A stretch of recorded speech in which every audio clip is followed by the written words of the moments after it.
Hey, are you tired of talking politics? So are we. Today I've got on a guest I've actually never met before. Well, we've met, but we met about 5 minutes ago. And she's ready to talk about self-love and how it impacts relationships in your career. Kind of a little backstory. I've been probably stalking around my niche, self-growth and stuff, and I ended up finding her. And she's a video producer, an actress, a model, a radio personality. So I decided to reach out to her and see what she has to say, if she can offer some words of wisdom and what she's doing. Influencer on Facebook, Instagram, yeah. So a little bit of influency. Jordan Soto, she's here to grace us with our presence.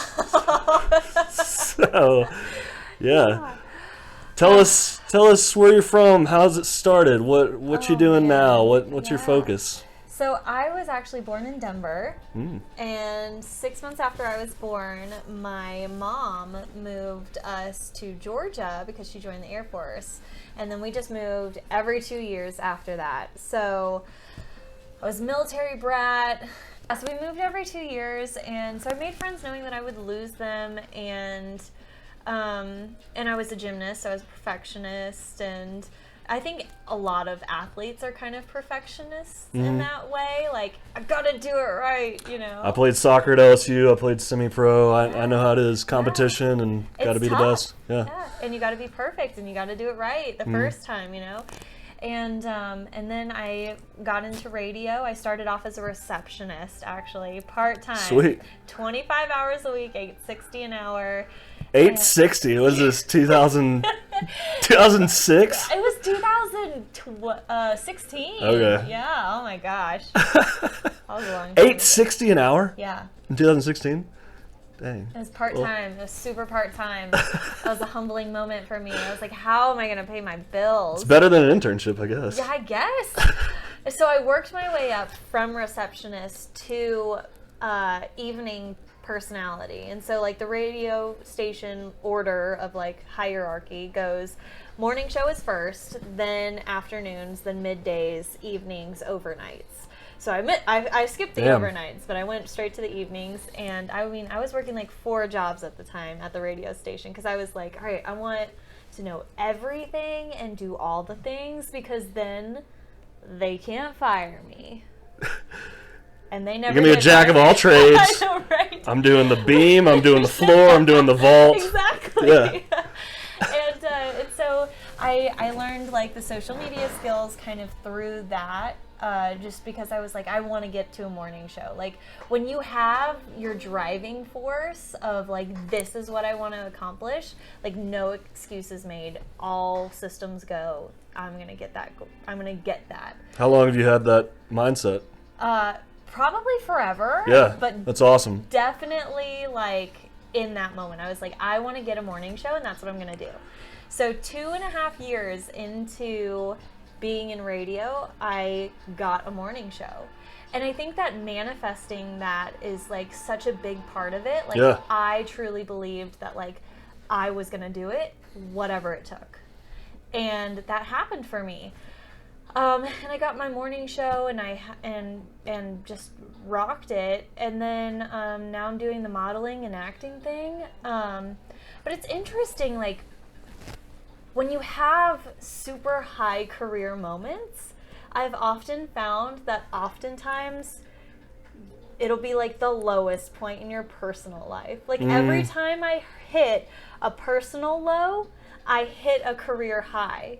Interesting. And it was such like a bittersweet thing, because your validation is so pulled apart, because part of your validation is like, you know, your relationships with people. But then the other part of your validation is like, I'm rocking it in my career field, and I'm doing the thing, and I'm managing my life, and I'm accomplishing something that I'm proud of.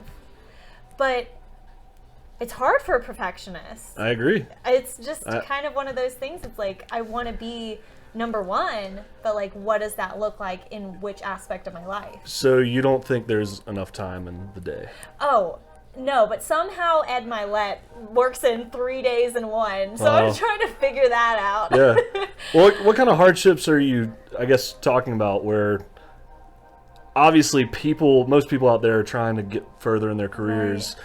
You did the thing, you manifested it, you set out to do it. It was the mindset. But personal life is very important. Yeah, it is. Right? Like, I want to go camping 10 times a year. I want to go to the beach whenever I want to. If you're I want to hang out with my friends every weekend if they're off, whatever. Yeah. So going towards that goal of not personal development, work with personal development, then what's a hardship that you've overcome?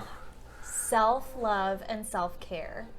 I think a lot of times when people think of self-care, they think of selfishness. Like, and other people perceive it in that way. But self-care can be taking a shower, going for a walk, going and writing in your journal, doing just like a little goal for yourself that is a promise to yourself that you keep. And that's self-care. Yeah. But you don't have to go to a spa or go and do this extraneous thing just because you're like, I gotta treat myself. Like, other people's highlight reel doesn't have to determine what your self-care is or looks like. Yeah. Well, I got to get some words out before I say go into your self-care for a female, but I had some anxiety earlier. We're all human, right? And I knew within it that I was like, this is a negative energy, this is a negative vibe. How do I get out of this? Right. And we probably face that way more than not. Yeah. But I knew that going and picking out some fresh vegetables and fruit at Sprouts and put on a podcast and cutting it later, it's self-care. Yeah. And I felt better within 30 minutes. Yeah, I read a study that said if you feel overwhelmed by something, take 10 minutes to do anything else. Something that you really enjoy, and just take 10 minutes and your mind will redirect, and that won't be an overwhelming burden. I've also found a really good thing for self-care, self-love, is affirmations. Not only are they so good for your subconscious mind and your conscious mind, but it just rewires your brain and it redirects your mindset. So affirmations, I'm smart, I'm kind, I'm successful, I live an abundant life. Like, it's in the now. Is that similar to gratitudes, or are they different? They're similar, yeah. I mean, great gratitude, I'm grateful for this. Yeah. Affirmations, I am this. Right. So similar, but not the same. I knew you knew what that was. Oh. I know what it is too.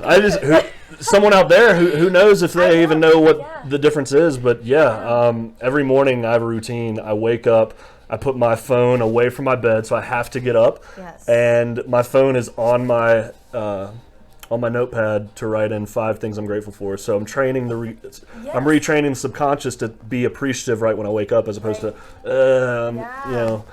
sloppy. I used to have really bad self-love for my body image.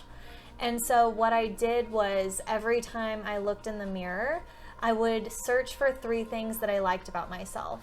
And I would point them out to myself, and I would say out loud, I like my eyes, I like my eyebrows, I like my nose. And then every time I looked in the mirror, like every single time I passed by, I made sure to do that. And it rewired my brain to be like, oh, I look for the things that I like. It's like when you notice a car that you like, and then all of a sudden you see it all the time on the road, you're just aware of it now. Yeah, and absolutely. So once you're aware of the positivity that's surrounding you and within you, you'll start noticing it more and manifesting it more. Man, that's one thing that I'm so into, is retraining the programming that we've believed. I don't know where it came from. Maybe social media, maybe our parents, whatever it may be, but we've come to feel like we're not good enough, or my wife left me, or the job fired me, or whatever, and that takes a toll on someone's pride, I guess. Well, I think the thing is that we've been programmed to be validation addicts. We are seeking this external validation, this external sense of control. But you are out of control when you place your control in other people or other things. and you'll spiral. Speaking my language. You'll spiral because of that. Yeah. Vex King is an amazing author. I just read his book, Good Vibes, Good Life. Nice. Starts off with the law of vibrations. Everything is made up of atoms, therefore everything has a vibrational frequency. Then it goes into the law of attraction, and then it also goes into the mindset and your subconscious mind and your conscious mind. The biggest thing that I took away from that was that your subconscious mind is like a garden. It doesn't determine what seeds are coming to it. And those are just subconscious messages, like the music that you're listening to, the food that you're eating, the conversations that you're having with people, the text messages that you're reading. Anything and everything that you're ingesting, your subconscious mind is just the soil, and those seeds are constantly being watered, scattered and watered. So your conscious mind is the gardener, and it determines what seeds are planted and given life to. But your subconscious mind doesn't determine any of that. I love analogies and metaphors. Aren't they amazing? Yeah, I mean, it's beautiful. It makes sense. It makes so much sense. Mine is, again, consistency. So you could say these affirmations and gratitudes and plant good things in your head, and then I think, addicts use the word relapse. Yeah. Well, it's not that we're subconsciously addicted to anything. Maybe it's toxic energy, and you have no idea. Yeah. You have to. We were talking about vibrational energy before we turn this thing on, and that's such a big thing. Yeah, like, I believe in the law of attraction. I believe in putting it out to the universe, and it'll come back to you. But you got to actually do it. Yeah. So even on a subconscious and conscious level, like, you have to do the necessary work.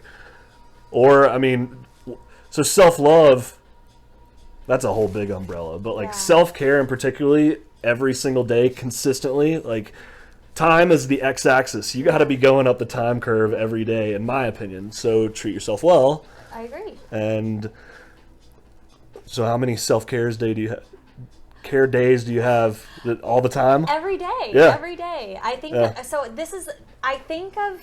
I think we're all just complicated house plants. Yeah. And I know that sounds cheesy. With emotions. With emotions. But the thing is like, every single day I have to water myself with the right words. And I have to make sure that my soil is good, and that I'm getting enough sunlight, and that I'm getting all of the nutrients and things that I need so that I can continue to grow. Because if you stop, one day, I won't see that big of a difference. But in a week, if I stop watering or stop checking on the soil or checking on the sunlight or whatever, like, too much sunlight, I'm going to burn. Too much water, I'm not going to thrive. Right. Like, there's everything in moderation, but you have to be very, very particular about what you allow in your life and what you choose. Because I think that's so hard for some people. It is. And there's so many topics we can talk about. Like, the first thing that comes to mind is toxic relationships, but you have to choose you. And it goes back to what we were saying. If you have that external source of valid, like, if you put your sense of control externally, it just won't work. And then also, like, you have to make sure that your intentions and your motivations are clear and pure. Do you write everything down? Everything. I journal every single day. Same. It is You have to. the number one thing that has changed my mindset. And my journaling has changed over time. At first, it was, if there was a feeling that was overwhelming to me throughout the day, I would write down what the feeling was and deconstruct that, and just keep asking why until I got to the root of it. The root of why I was feeling that throughout the day. If it was anxiousness, if it was happiness, if it was whatever it was. Because we're in this culture of surface level thinking and feeling, and there's never any depth. Like, they're the best. They're just the best. They're the best at. They're the best with. Yeah, they're right. The best to. Yeah. Like, what? Yeah. Finish the sentence. Go a little deeper, you know. But people get stuck in the toxic relationships because they're searching. I can't speak for anyone else. I can only speak for myself. And the one thing that I found is that my root my root issue is fear of abandonment. Mm-hmm. I'm afraid to be abandoned. Why? Because you've gotten abandoned before? Abandoned before, but also I abandoned myself. Mm-hmm. So interesting. If I am looking for other people to keep around, I'm not abandoned. Yeah. Even though I feel alone.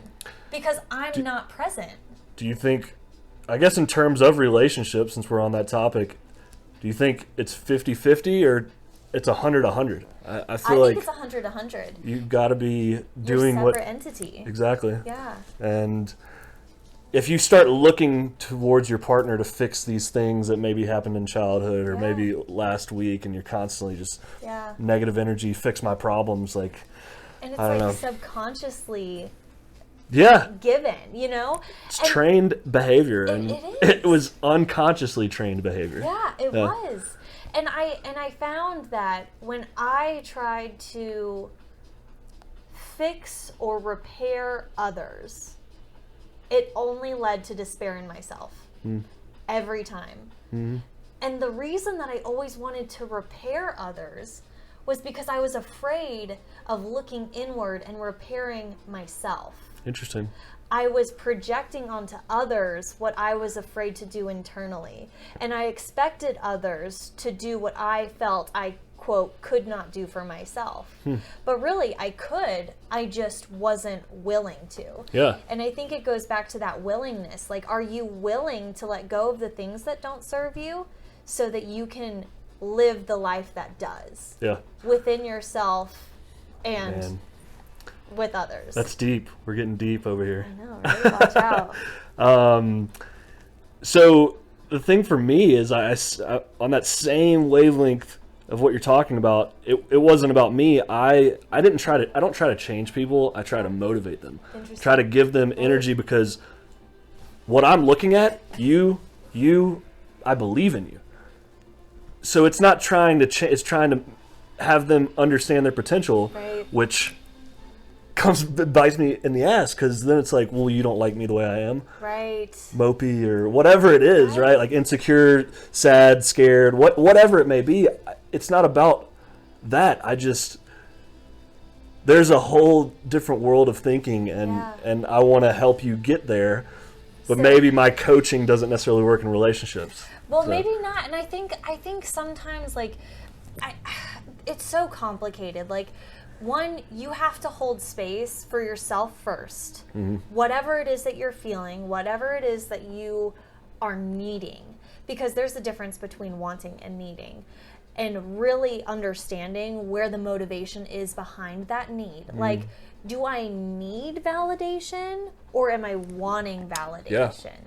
And once you make your intentions and motivations pure, it'll all fall into place. Why is it crazy? Well, it's crazy because for me, again, not same verbiage, but mine's like expectations lead to disappointment. So if you expect these affirmations or from someone else, you can desire them. So I don't use expectations. I don't have any expectations in anything or anybody, but I do have a ton of desires. I guess that's more of a want. Yeah. There's no putting need on anything, but of course I desire this. Of course I want this. If I don't get it, I never had an expectation. Therefore, I'm not hurt by it. It's not a disappointment.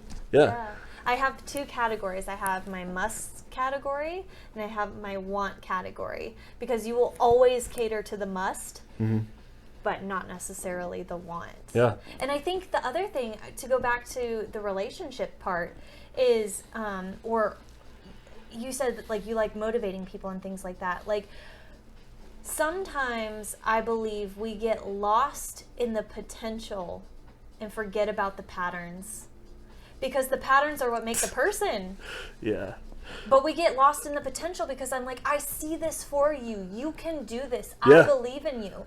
But you can't want it for someone else. Yeah. And that's where the willingness comes into play. Crazy. I agree. Willingness. I struggle with that, though. I struggle with willingness. We all do. I struggle with surrender. Yeah. Like, I believe in God, and I am really trying to, like, surrender to the plan that God has for my life, because I know that I'm fearfully and wonderfully made for it, and I'm being prepared for that plan through the process. So yeah, let's talk about mindset and career. What's God's plan? What do you? Everyone keeps asking me that. Oh, I don't want to put you on the spot, but she's doing all these things, so we want to know more. So I have a really good friend. His name is Chris, and he's a motivational speaker, and he does a lot of things. And we had a good conversation, and he said, I decided on my career path because it was always what I was naturally drawn to.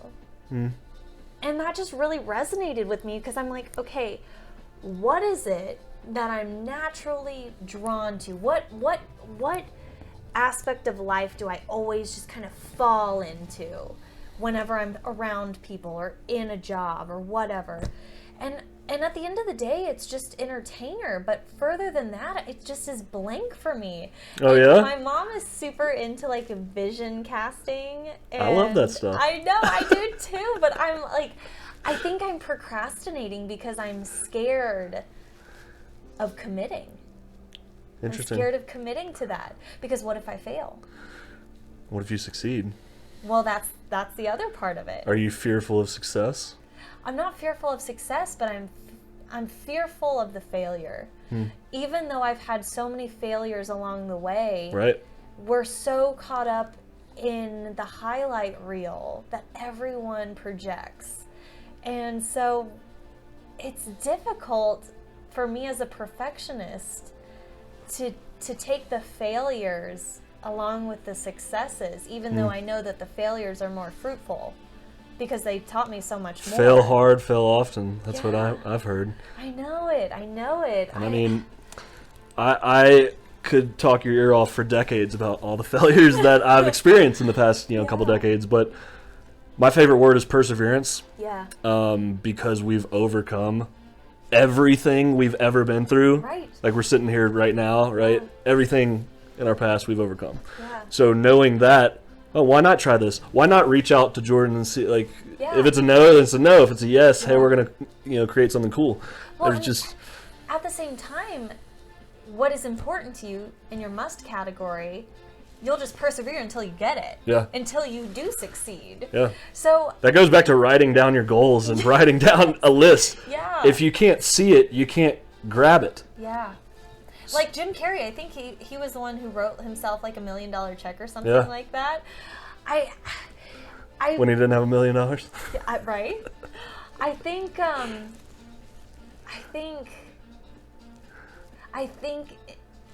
oh man, this is a tough one. Maybe Just give it to us.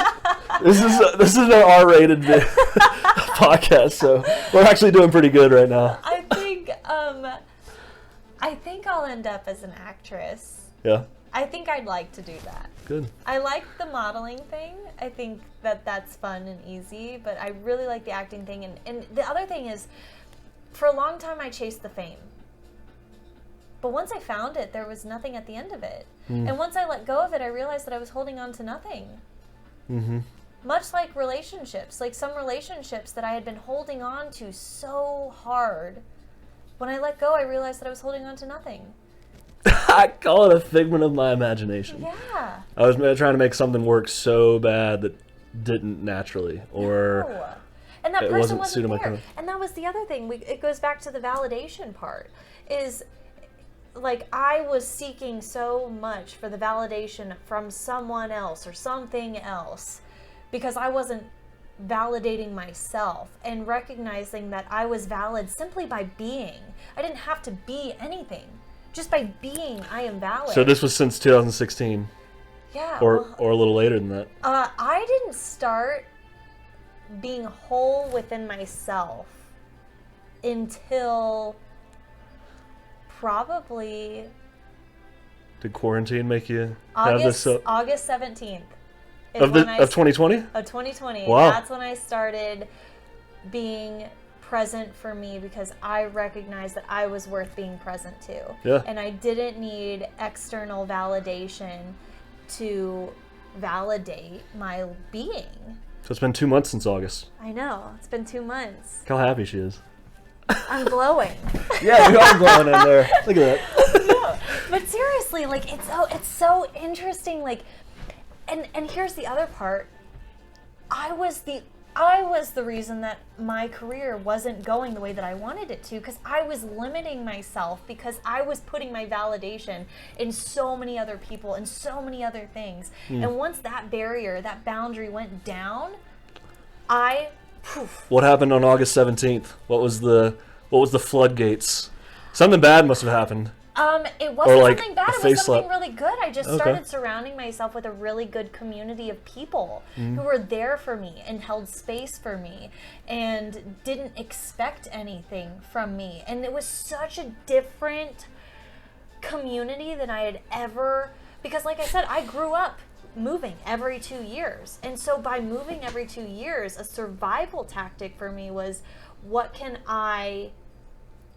how can this person benefit my survival? Yeah.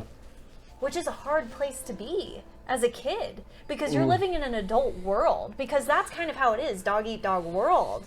Especially I call it the jungle. It is. We have the same perception. It's just different wording. It's awesome. Well, I'm glad, because this is the first time that we've met each other. Want, need, expectations, desires. Exactly. Dog eat dog. It's the jungle. It's the jungle. It's full of competition and class and status and whatnot. And I'm all about building someone up with no expectations out of anything. I want to see you happy. You can't pour from an empty cup, though. And if you're constantly giving and giving and giving and never receiving, that's not love. It's just not. Well, I guess I probably learned that this summer too. Yeah. Is the fact that my reference is my gas tank's on E. Yeah. Like I don't have any more to give, and it's not being reciprocated, and they're just draining you, and it's energy vampires. Yes, it really is. Yeah. It really is. You can't pour from an empty cup, and if somebody is constantly draining your pitcher, leave. And Let them go, man. When a red flag is waving, don't try to take the red flag down. Don't try to paint it green. Well, our brain wants to. It's like, well, she didn't mean to do that. Right. No, they did. They did. My mom always tells me, I've heard this like 50 times from her, but she was like, when someone tells you something, believe them. Yeah. When someone expresses and does something, believe them. And but it's hard, right? With the gaslighting. Gaslighting and narcissists are the worst. They're the worst. And gaslighting is so effective, and I feel like it's a term that a lot of people use, but not a lot of people truly understand.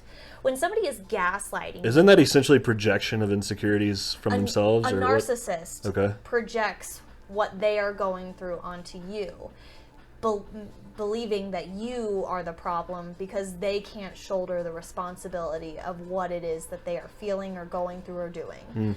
Gaslighting is where someone tells a blatant lie that is so blatant that you are like, are they actually lying about this? Does Trump gaslight all of us? No comment. And then telling you that everyone else is crazy and you can't trust anybody. That you are crazy. They give you a little bit of validation so that you are off kilter because somebody's so bad. How could they give us, this validation? But it's so effective because they do it over a period of time. And I find that with abusive people, because a lot of times when people look at someone who's in an abusive relationship, they're like, why don't they just leave? Well, as someone who's been in multiple abusive relationships, it never starts off the way that it stops. It starts off with what I could call the pink cloud phase. The honeymoon phase. It's the honeymoon phase. The affirmation phase. The you're so amazing, larger than life, whatever. And then it goes to the deconstructing phase, where the affirmations go away, the deconstructing starts, and then you are just this crumbled down piece of nothing Then it goes to the reconstructing stage, where they build you back up the way that they want you to be. Mm-hmm. But by the point of them... Is that everybody, or is that not we're everybody, going back just to abusive people. Abusive people. Just Okay. abusive relationships, gaslighting. Narcissists are very... It's like they play by a rule book and they're just robots in it. Like they are all pretty much the same. But it also goes along with your personality type, you know, like it's really a complex thing, but narcissists are probably the worst, I think. But here's the thing. When you have a true sense of who you are, you have your pure motivations, your pure intentions, and they're clear, those people will not stay because narcissists can't handle boundaries. They bulldoze boundaries and they don't have any of their own. So think of boundaries in a way of passive, assertive, and aggressive, right? The passive ones are dots. The assertive ones are dashes. And then the aggressive is a hard line, right? Well, we want to be in the middle of the dashes where some things are, you know, not okay, other things are okay, right? Passive, everything just goes right on through because they're dots. Nothing is held back. Aggressive is a hard wall, so nothing gets through. It's just a hard no. Damn. But passive aggressive goes from no boundary to hard boundary, which is why passive aggressive behaviors are so confusing, because you're going from nothing of a boundary to everything of a boundary, and it's you can't navigate that because there's no sense to it. Shit. That's intense. I know, it is. It's a little triggering because women can be that too. Like, well, you're speaking from a female's perspective. I think women can do the same shit. This is not a... This isn't every... People, everybody. right? Abusive people. This is just a people thing. Like, there are some people who are just... Not that... I truly... Like, at the bottom of it, I think that most people truly are good. Yeah. I think at least want to be, but fear. Going back to being selfish, it's like, well, I want you to do this more. Well, and that's a part of fear, right? Yeah. When somebody is ruled by fear, they seek to self-preserve. So there's nothing to give because it's all me. I have to protect me. I have to self-absorbed. protect this. Yeah, self-absorbed, self-seeking. Things like that, and it's not serving to anyone. Well, I hope that's not necessarily resonating to anybody out there, but you know, if it does, kind of going back to, you know, your self-care and self-love, what's one thing that people should do every day, just in general? Or do you have a couple things? What's your morning routine? Yeah, or I call them I call them top lines. Yeah. I have a few things that I do for myself every single day. One, I pray out loud every single day. I say a resentment prayer for people that I hold resentments against. I say the prayer of all prayers, and I pray for my ex every single day. And it really helps. So you're supposed to, like, the longest period of time that you should pray for somebody is probably about 2 weeks. That's like the time that you should spend praying on somebody. And I found substantial, like, growth within myself and letting go. Yeah. Through praying like that. And I also do affirmations every day. I try to go for a walk every single day. I try to read a little bit every single day. Just like little things, like making little promises to myself that bring me joy. Yeah. Simple things that bring me joy, because when you take out all the excess and all the noise from your phone, from being Phone's the worst. busy, like when you take off all of the excess, like what is there really? What of those things that are left actually bring you joy? Well, you got to decide that for yourself. You got to. Yeah. To have that childlike wonder and to have that childlike view of yourself and of the world is an amazing It's thing. freeing as shit. is. I love it. I mean, you're describing me. It's so fun. Yeah. You look at the trees and you're like, oh, this is beautiful. Yeah. You don't need the $1,000 shoes. Mm-mm. You don't need the $100,000 this or that. You know, as he's looking at his shoes. You can. These are $12 consignment shoes. These are awesome. But no, seriously, like, you don't have to have all those things. The only, like, do you truly want it? And then when you, like, okay, I do truly want that. Peel back the layers of why. Why do you think it's so hard to jumpstart that? To jumpstart the what? We all have desires and dreams and Yeah. wants, and whether it's Louis Vuitton or whether it's I want to go on a 2-week vacation or I want to take my wife out 20 times. I don't know, whatever it is, why is it so hard for people to move one step forward into that direct, I guess, fear, what we talked about then? Fear. I think fear is the greatest limiting source in pretty much everyone's life. It's the cock blocker of all dreams. Is. What a great way to put it. You never heard that? I've not, but I might steal it. That caption with a unicorn, a rainbow unicorn. It's genius. Yeah. It's genius.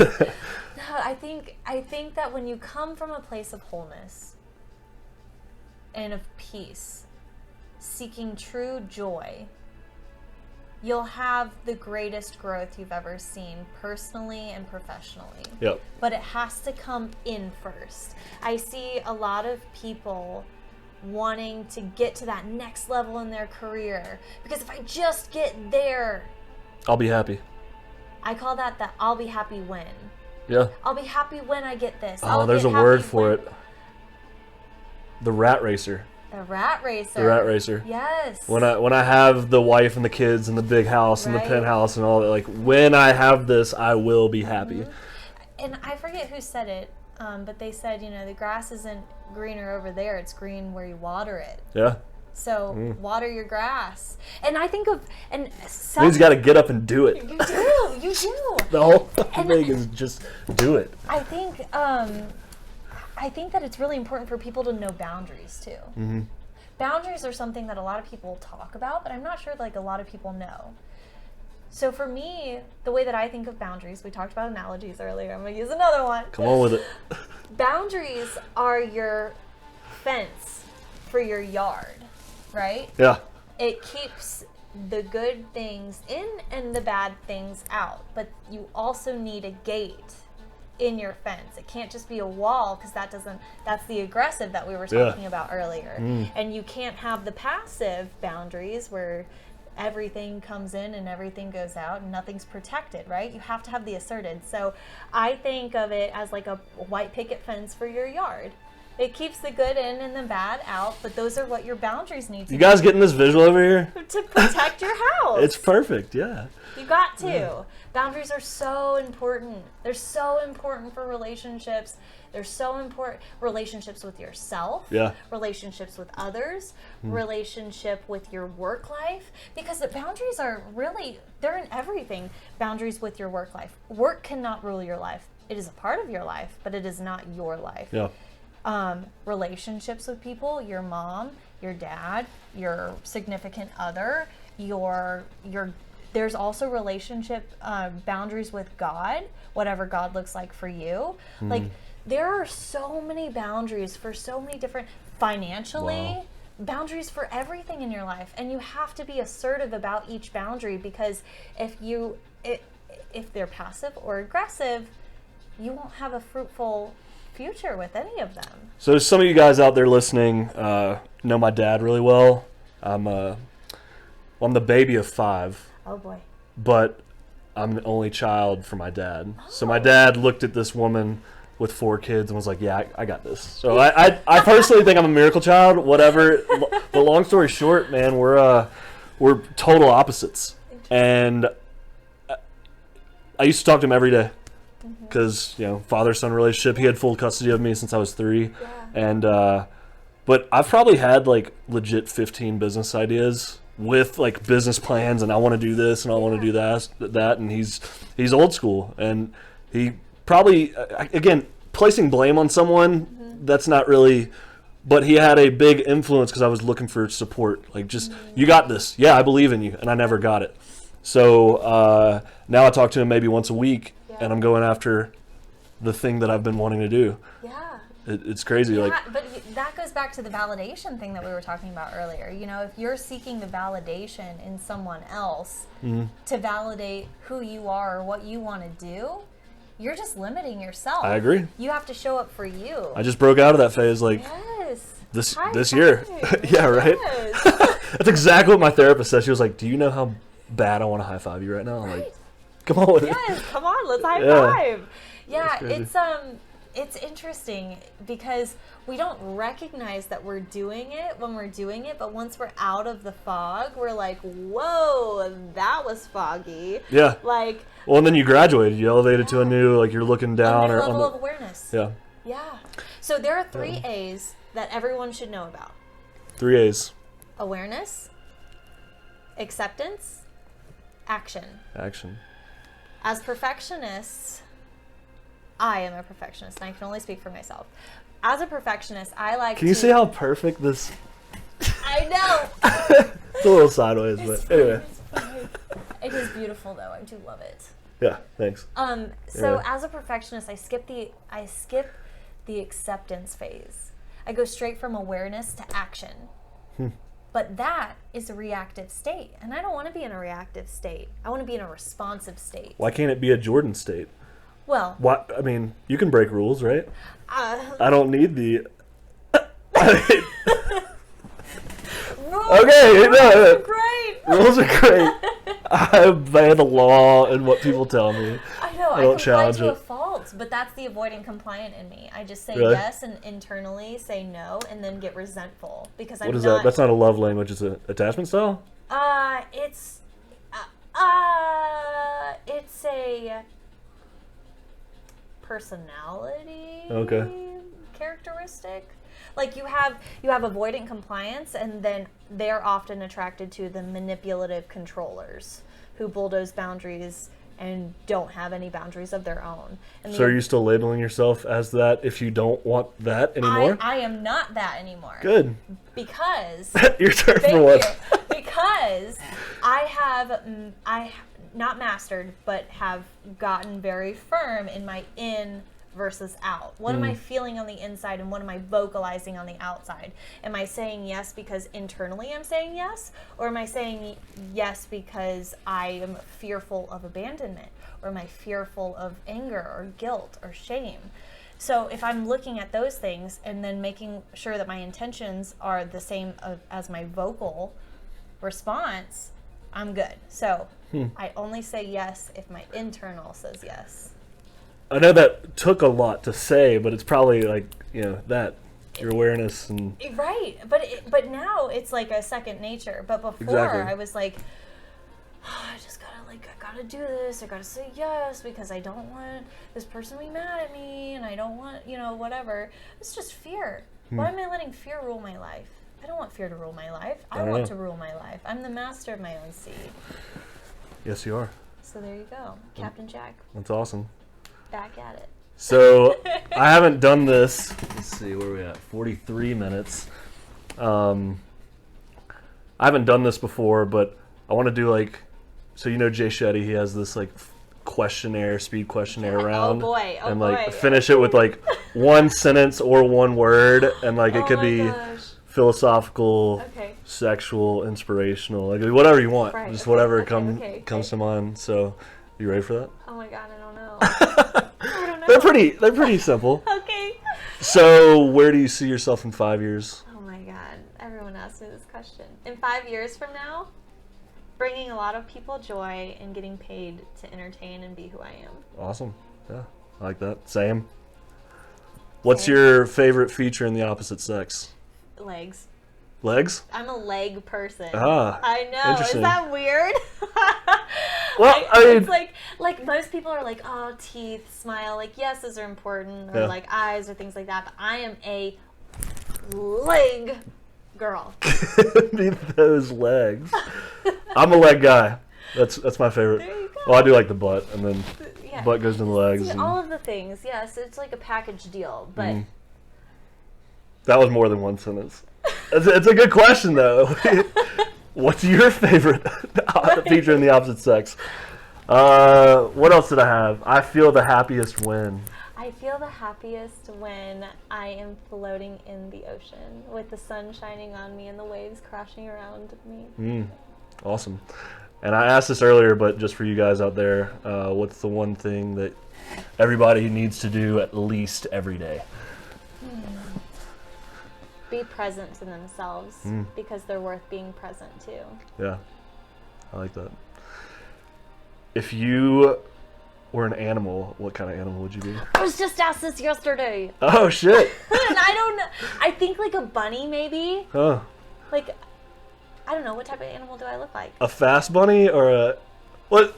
Maybe it's a spirit animal. I wouldn't say, like... You don't look like a bunny. Well, what You type kind of of look like a bunny, I what guess. type of animal do I look like then? A